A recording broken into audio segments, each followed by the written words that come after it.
Shabbat Shalom, meus queridos irmãos. Vamos dar continuidade ao nosso estudo do Apocalipse. Hoje, nesse Shabbat, no capítulo 10, tá?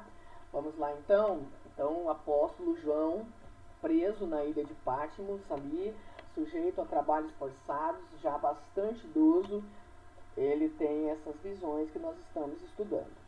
Vi outro anjo forte descendo do céu, vestido de uma nuvem. O arco-íris estava sobre a sua cabeça, e o seu rosto era como o sol, e os seus pés como colunas de fogo. Então ele vê um anjo forte. Estou lendo aqui na tradução brasileira de João Ferreira de Almeida. No texto majoritário, texto grego, tá? Que eu estou conferindo aqui, não é outro anjo forte, é um anjo forte.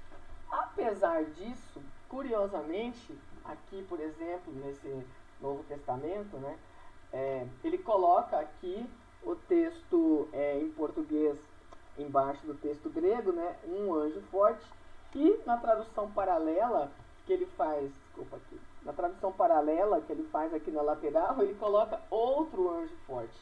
Então, o que é isso? É um desejo de ser igual a maioria em português, né? Não é isso que está no texto grego, sabe que não é isso, mas quando ele vai traduzir o todo, ele pega e coloca outro, né? Pelo amor de Deus, fala sério. A gente vê dessas coisas, né, em papers de ciência também, de ciência da computação e tal, tá fazendo histórico lá, o apanhado bibliográfico, e você vê que são verdadeiras cópias, né? Sabe, simplesmente as pessoas copiam e parece que não tem uma análise própria, né? Então tá vendo com os próprios olhos que não é, mesmo assim coloca esse outro que não, né, que pode ser de outro manuscrito, mas não é daquele, que são a maioria, né? Bom, enfim, então o que João está dizendo é: vi um anjo forte descendo do céu, vestido, envolto de uma nuvem. O arco-íris estava sobre a sua cabeça. Arco-íris é um termo muito da língua portuguesa, tá? Que invoca uma mitologia, né? Uma falsa deusa íris, né? Arco-íris. Não tem nada de dar íris esse arco. Esse é o arco de Deus, né? Se a gente vê lá no livro de Gênesis, Deus prometeu a Noé e a toda a humanidade que o mundo jamais seria destruído novamente pelo dilúvio, por um dilúvio. Aquilo foi único, né? Vai ser destruído por fogo, lá no final. Mas um dilúvio jamais, nunca mais vai haver outro, tá? Então o arco-íris é um sinal de um pacto de Deus com a humanidade, é um sinal da misericórdia de Deus. Então esse ser aqui, forte, um anjo, né? Ele está trazendo, na forma como ele vem, ele está trazendo a mensagem também de um Deus que é misericordioso. Olha a paciência de Deus, né? Ele manda juízos, né? E essas pessoas quiserem se arrepender, elas ainda têm uma chance. Enquanto está aqui, nesse mundo, enquanto você tem vida aqui, você ainda tem chance. Saiu daqui, acabou, né? Acabou a chance, né? Acabou o limite, né? Acabou o limite. Muito bem. Tem mais outras observações aqui importantes, né? O seu rosto era como o sol. Aqui no Apocalipse, capítulo 1, quando João vê o Senhor Yeshua, na primeira visão que ele tem, João 1, no verso 14, ele o descreve assim: a cabeça e os cabelos eram brancos como lã branca, como a neve. Os olhos eram como uma chama de fogo, e os pés eram semelhantes ao latão polido, como se fosse derretido na fornalha, e a voz era como a voz de muitas águas. Ele tinha na destra 7 estrelas, da boca saía uma espada de 2 gumes, e o rosto era como o sol, quando brilha na sua força. Moisés esteve face a face com Deus, conversando na tenda do encontro, e a cada encontro desse ele tinha que pôr um véu sobre o rosto. Talvez daí venha o costume judaico, né, hebraico, de usar o véu, talit. Estou só especulando, né, que talvez essa seja a origem. Por quê? Porque as pessoas não podiam olhar para o rosto de Moisés. Por quê? Porque o rosto dele estava brilhando, porque ele estava impregnado da glória de Deus. Ore, né, para que Deus manifeste a sua presença, a sua glória para você também, tá? Então é possível que esse ser aqui, é possível que ele seja o próprio Senhor Jesus, tá? Outro detalhe aqui que não é pequeno, tá? Tá dizendo aqui, os seus pés como colunas de fogo. Lá naquela outra visão, ele também falou em pés, né? Os pés eram semelhantes ao latão polido. Se você vê, por exemplo, na Almeida, revista e atualizada, lá não está pés, lá está pernas, né? E os seus pés, lá está, e as suas pernas como colunas de fogo. A palavra mesmo é pés, é podes, tá? Em grego, né? Você já foi na podóloga, né? A palavra, né, a podóloga, ou podologia, vem de podes, pé. Um beijo da minha querida tia Vani, nos seus 77 anos, a quem eu tive o privilégio de levar na podóloga tantas vezes. Então, com isso você não vai esquecer. Podes é pé. Podes é a palavra que está lá. Então, ele tinha os podes, os pés, como colunas de fogo. Aí parece um problema, por quê? Porque pés não se parece com colunas, nem as pernas sim. No hebraico, você não tem uma palavra como em português, uma para pés e outra para pernas. No hebraico é tudo a mesma palavra, né? Então, quem migra para Israel falante de inglês, né, passa muito tempo aí confundindo, né, falando pés no lugar de pernas, falando, né, vice-versa, porque no hebraico você só tem uma palavra, tá, para isso, bem confirmado aqui pelo Dr. David Stern, tá, no seu comentário judaico do Novo Testamento, tá? Então no grego podes quer dizer pés e esquelê pernas, não é esquelê que está no manuscrito grego, é pés, tá? Podes. Mas o hebraico tem apenas uma palavra para os dois, raglaim, tá? Então, bem, se João era judeu, né, e ele escreveu raglaim, então alguém que vai passar desse hebraico para o grego, e aí o que ele vai fazer? Ele vai falar pés ou ele vai falar pernas, né? Vamos ficar com o que foi traduzido, né, está no texto grego pés, tá? Quem colocou pernas, colocou por conta própria. Não é essa palavra que está lá, né? Embora possa ser, né? Porque no hebraico você tem pés e pernas, é a mesma palavra, raglaim. Só que o texto não está em hebraico, o texto está em grego, tá bom? Então você colocou pernas lá por conta própria. Muito bom. Então seus pés como colunas de fogo. E tinha na mão um livrinho aberto. Aqui de novo, eu acho interessante comentar isso, né? Então, qual que é a palavra que está lá? É biblion. Biblion, que é o singular de biblia. Biblia é livro, livros, né? Livros. Então, deixa eu mostrar aqui. Desculpa. Em rosa. Tá vendo? Biblion. Biblion. E você tem aqui no outro manuscrito, que não é o texto majoritário, mas é um texto que foi mexido pela crítica textual. Deixa eu ver aqui. Aqui. Tá vendo? Você não tem biblion, você tem outra palavra, tá? A palavra é biblaridion, biblaridion, biblaridion, e o outro tá biblion. Então ele tinha na mão um biblion, tá? Ou ele tinha na mão um biblaridion, tá? O biblaridion é livrinho. Biblion, você tem palavras em português que lembram a terminação esse on, né? Por exemplo, elétron, né? Uma partícula do átomo. Mion, uma partícula de gravidade, se existir.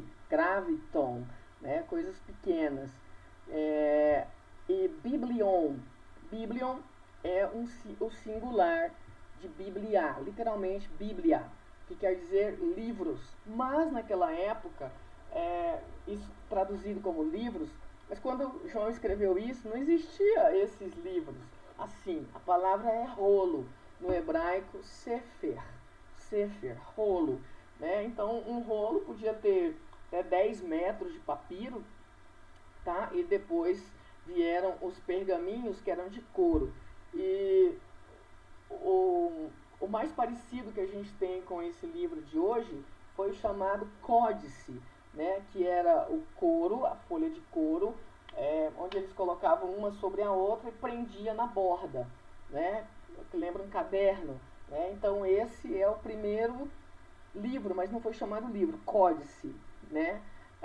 Então o biblion é uma tira do pergaminho. O pergaminho podia até 10 metros e é só isso, ele não é fixado com nada, ele é um rolo, né, que você enrola, desenrola, tá? Então era isso que tinha na época do apóstolo João. Então, vários biblion é uma bíblia, tá? Então, os hebreus que traduziram a Bíblia para o grego, numa versão chamada Septuaginta, que foram judeus mesmo, traduzindo do hebraico, né, bem compreendido para o grego, eles traduziram o biblion, né, como o rolo ou o livro, tá? Então, não é livrinho, embora possa ser também numa tradução mais secundária, tá? O biblion, já estou incompridando demais isso, né? Então, o biblion é simplesmente o singular de Bíblia, é o singular, tá? Ou seja, é livro, mas aqui no contexto é rolo, tá? Então, por que eu faço essa observação? Quer dizer, aqui no manuscrito que não é estritamente majoritário, né, a palavra faz sentido estar no diminutivo. Mas no texto majoritário, que é realmente o texto fidedigno, que não foi mexido, é simplesmente o singular, tá? Então, lembra, o cordeiro, ele tirou o selo, ele ia abrir o livro. Se eles não traduziram lá por livrinho, por que aqui vai colocar livrinho? Porque é a mesma palavra, tá? Então, esse anjo forte que João está vendo, ele tinha na mão um livro, um rolo, que possivelmente, né, 99% ou mais de chance de ser o mesmo livro, né, que ele estava tirando o lacre, tirando os selos. Né? O livro de Apocalipse quase todo não é isso, não é o desenrolar, né? Arranca esses lacres e mostra o significado, o conteúdo do livro, do rolo que está escrito por dentro e por fora, vocês lembram, no capítulo 5? Então aqui é a mesma palavra, certamente é o mesmo rolo. O anjo forte, que tem características muito, muito gloriosas, né? E uma que você não viu em outro anjo, que é o arco-íris sobre a sua cabeça. Na visão de Ezequiel, quando ele vê o trono de Deus, ele vê o arco, né? O arco ali cercando o trono. Então é bem possível mesmo que esse anjo aqui seja o próprio Senhor Jesus. Ele tem na mão o livro aberto, não está mais selado, então ele tem um rolo, aqui um livro, tá? Aberto, não é uma coisa grossona, é um livro, um rolo. E ele pôs o pé direito sobre o mar e o esquerdo sobre a terra. E bradou com uma grande voz, como um rugido de leão. Tá vendo? São sempre características do Senhor Jesus. Quando bradou, os 7 trovões fizeram soar as suas vozes. Bem, então João vê o anjo forte com um livro na mão. E esse anjo forte que tem esse livro aberto, esse rolo, né? Ele tem um rolo aberto, tá? Ele pôs o pé direito sobre o mar e o esquerdo sobre a terra. Ele é realmente muito grande. E qual que é o significado disso? A gente pode fazer uma alusão com as seguintes figuras proféticas. Mar é uma representação bíblica para povos. Não sou eu que estou dizendo, a própria Bíblia diz isso, a gente vai ver mais para frente em Apocalipse. A besta que emerge do mar, ou seja, a besta emerge dos povos, provavelmente por uma eleição democrática, alguma coisa assim, né? Vamos chegar lá para ver isso. Mas então, mar é uma representação para os povos. Ele realmente está colocando os pés sobre o mar e a terra, né? Numa representação que ele está englobando todo o planeta e todas as pessoas e a terra de Israel, sobre o mar, sobre os povos e sobre a terra. Lá em Josué, o 6º livro da Bíblia, sexto livro da Bíblia, tem o nome de um homem, Josué. E a Bíblia diz que 6 é número de homem. Então veja que não tem nada por acaso na Bíblia. Josué capítulo 1, versos 2 e 3, Deus diz assim: Moisés, meu servo, é morto.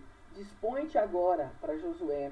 Passa este Jordão, tu e todo este povo, a terra que eu dou aos filhos de Israel. Todo lugar, presta atenção, todo lugar que pisar a planta do vosso pé, vô-lo tenho dado, como eu prometi a Moisés. Todo lugar que pisar a planta do vosso pé, eu vô-lo tenho dado. Onde Israel pisar o pé, né, o Senhor tem dado essa terra, né, conforme as orientações que ele deu a Moisés.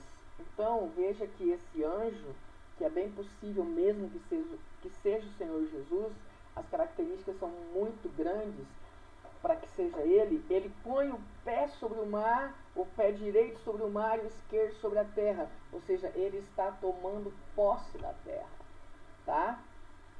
Bradou com uma voz, uma grande voz, como um rugido de leão. Ele não é o leão da tribo de Judá, a raiz de Davi. Quando bradou, 7 trovões fizeram soar as suas vozes. Esses 7 trovões, eles vêm do trono de Deus. Quando os 7 trovões fizeram soar as suas vozes, eu ia escrever, mas ouvi uma voz do céu dizendo: sela as coisas que falaram os 7 trovões, e não as escrevas. Então o livro é de revelação, mas a revelação só vem até aqui sobre esse fato aí, sobre esse evento, os 7 trovões.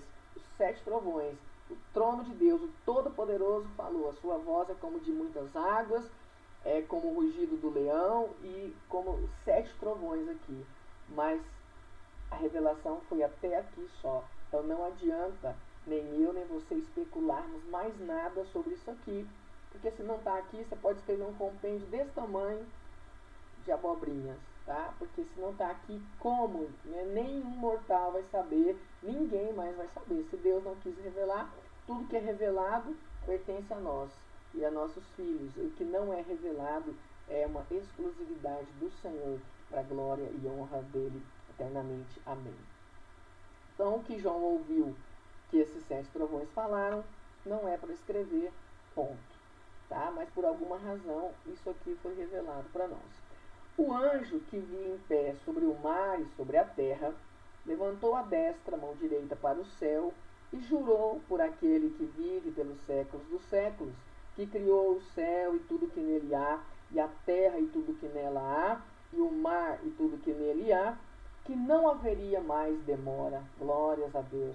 Lembra quando o Senhor Jesus disse que se aqueles dias não fossem abreviados, ninguém se salvaria?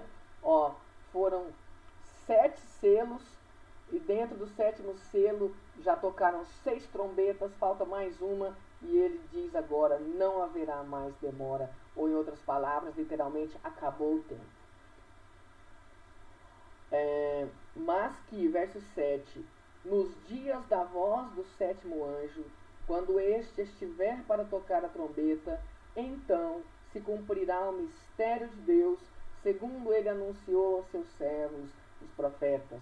Então, as 70 semanas de Daniel, que eu já falei brevemente em vídeos anteriores, e agora digo para você, pode baixar o meu livrinho, é gratuito, diariotorá.blogspot.com, Torá com H, tá bom? Breve introdução à escatologia e breve introdução à bibliologia e escatologia de Daniel capítulo 9. Baixa lá, tem um diagrama. Para o próximo é imprescindível, a gente vai ter que tocar nesse assunto, glórias ao Altíssimo, tá bom? E aí você já pode dar uma lida e se preparar para isso.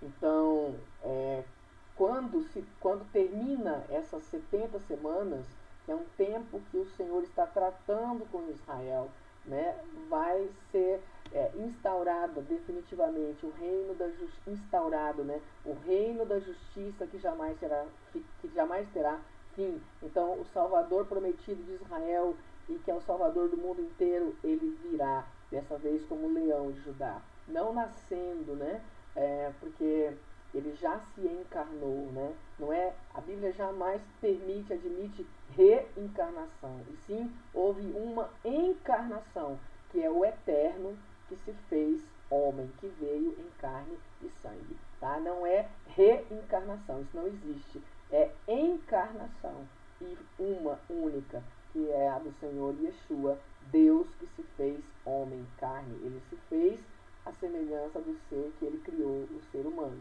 tá? E o mais interessante, assim, que nos constrange o amor de Deus, é que o Senhor Yeshua, ele assume essa forma para sempre, né? Para sempre. Por isso que ele se chama a si mesmo de o Filho do Homem, né? O Filho de Deus e o Filho do Homem. Muito bem.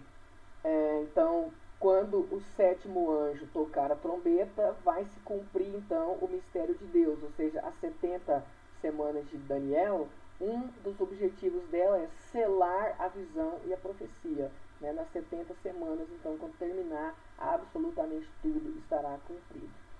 Verso 8. A voz que eu ouvi do céu, tornei a ouvi-la falando comigo e dizendo, vai e toma o livro, Biblion, viu?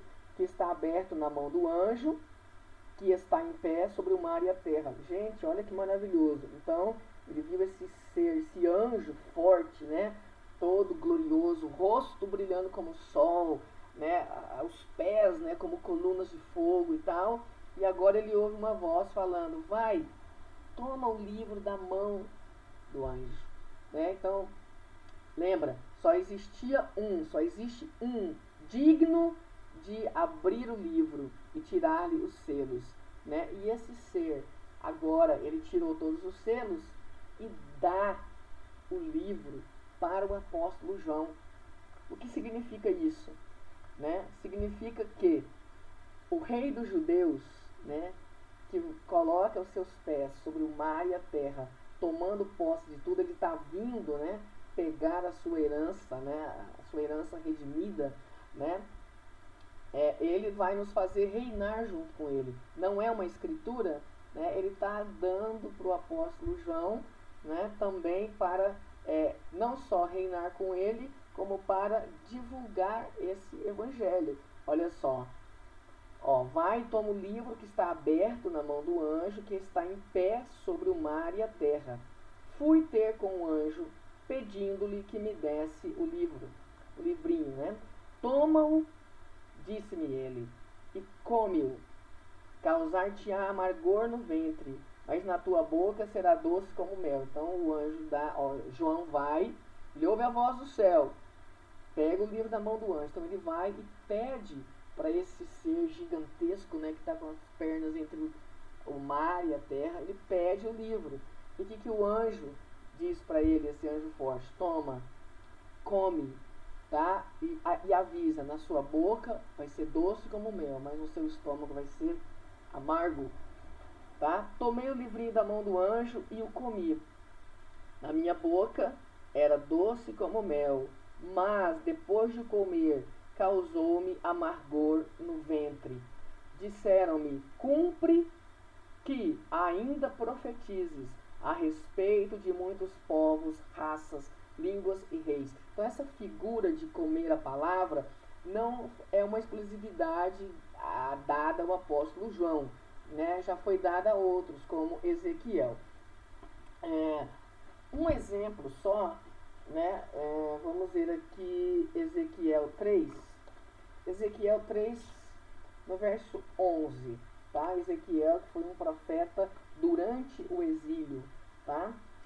Eia, pois, vai aos do cativeiro, aos filhos do teu povo, e quer ouçam, quer deixem de ouvir, fala com eles e diz-lhes, assim diz Jeová Deus. Quer eles ouçam, quer deixem de ouvir. Antes, no verso 10, diz assim, ainda me disse mais, filho do homem, mete no teu coração todas as minhas palavras que te hei de falar, e ouve-as com os teus ouvidos. Eia, pois, vai aos do cativeiro, aos filhos do teu povo, e quer ouçam, quer deixem de ouvir, fala com eles, e diz-lhes, assim diz Jeová Deus. Levantou-me o espírito e ouvi por detrás de mim uma voz de grande estrondo, que levantando-se do seu lugar dizia: bendita seja a glória de Jeová. Ouvi o tatalar das asas dos seres viventes que tocavam umas nas outras, e o barulho das rodas juntamente com eles, e o sonido de um grande estrondo. Agora olha, então o Espírito me levantou e me levou. Olha como que ele descreve como ele vai. Eu fui amargurado na excitação do meu espírito, mas a mão do Senhor se fez muito forte sobre mim. Eu fui amargurado, ele não queria ir. Eu fui amargurado na excitação do meu espírito, mas a mão de Jeová se fez muito forte sobre mim.